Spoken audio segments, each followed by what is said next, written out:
بسم اللہ الرحمن الرحیم۔ شروع اللہ کے بابرکت نام سے جو بڑا مہربان نہایت رحم کرنے والا ہے۔ لاکھوں کروڑوں درود و سلام خاتم النبیین حضرت محمد مصطفیٰ صلی اللہ علیہ وآلہ وسلم کی ذات پاک پر اور آپ کی آل پر۔ حضرت سلمان علیہ السلام نبی حضرت داؤد علیہ السلام کے سب سے چھوٹے بیٹے تھے۔ آپ یروشلم میں پیدا ہوئے۔ اللہ تعالیٰ نے آپ کو بہت سی نعمتوں سے نوازا تھا، جن میں جانوروں، چرند پرند، ہوائی مخلوقات اور جنات پہ حکومت بخشی تھی۔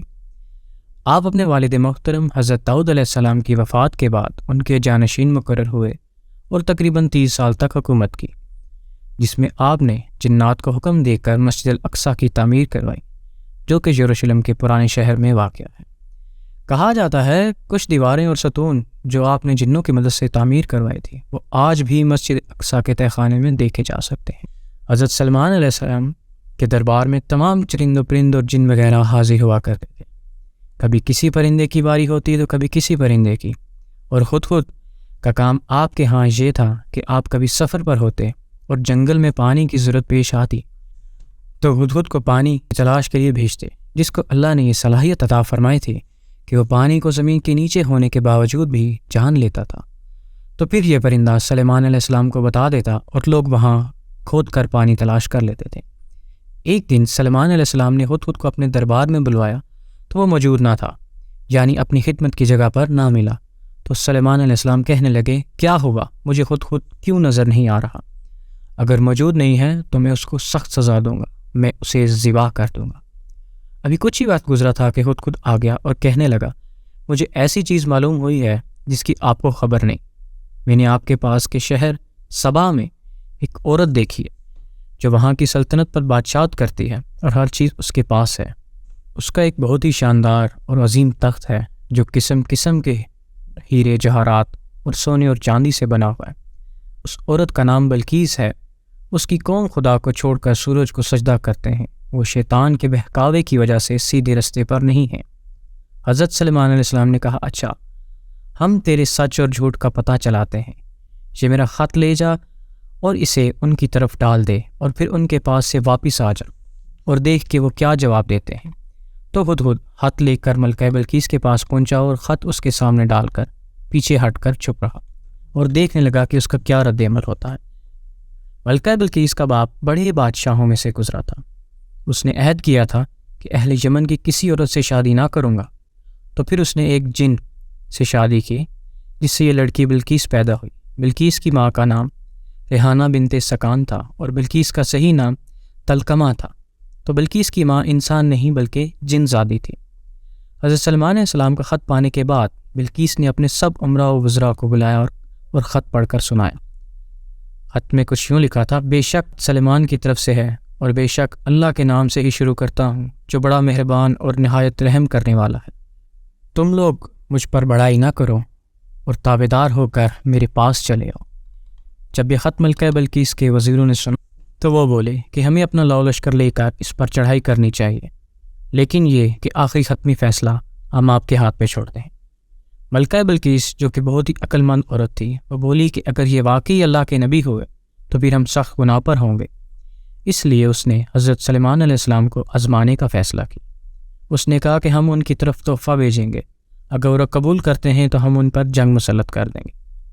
ملکہ بلقیس نے بے شمار تحفے جو کہ عظیم خزانوں پر مشتمل تھے سلیمان علیہ السلام کو بھیجوائے۔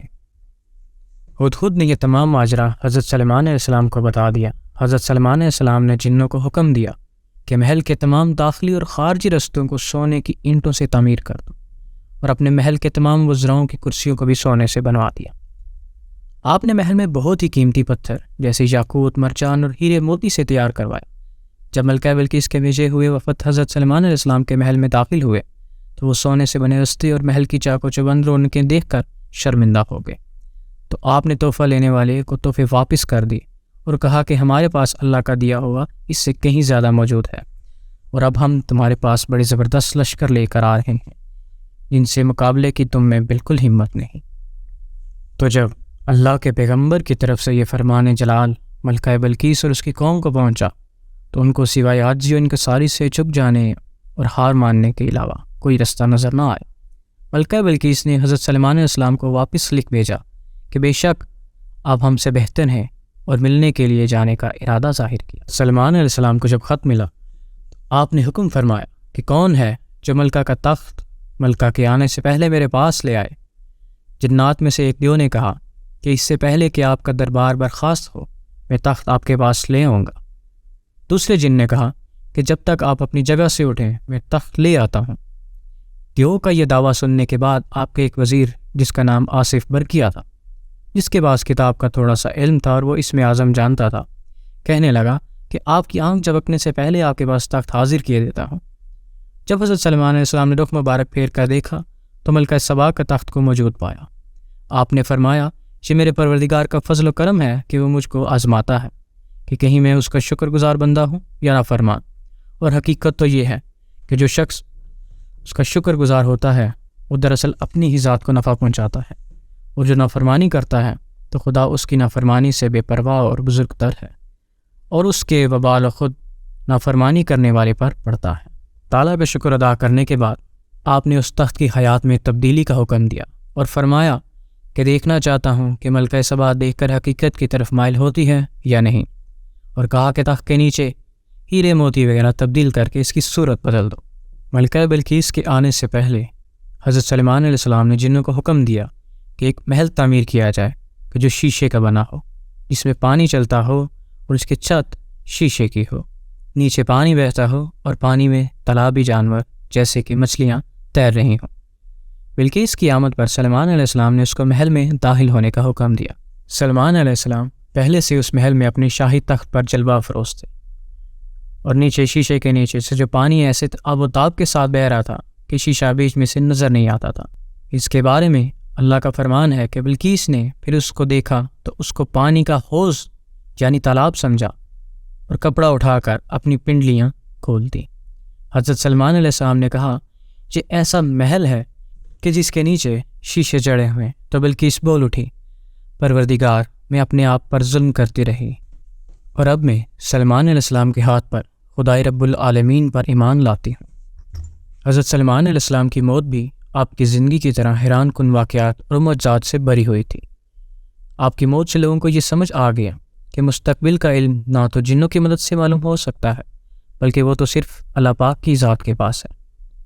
آپ علیہ السلام کان میں جنوں سے کام کرواتے ہوئے اپنے تخت پر عصا کے سہارے بیٹھے ہوئے تھے جب موت کا فرشتہ آپ کے پاس اللہ کا پیغام لے پہنچا، اور اسی حالت میں آپ کی روح پرواز کر گئی۔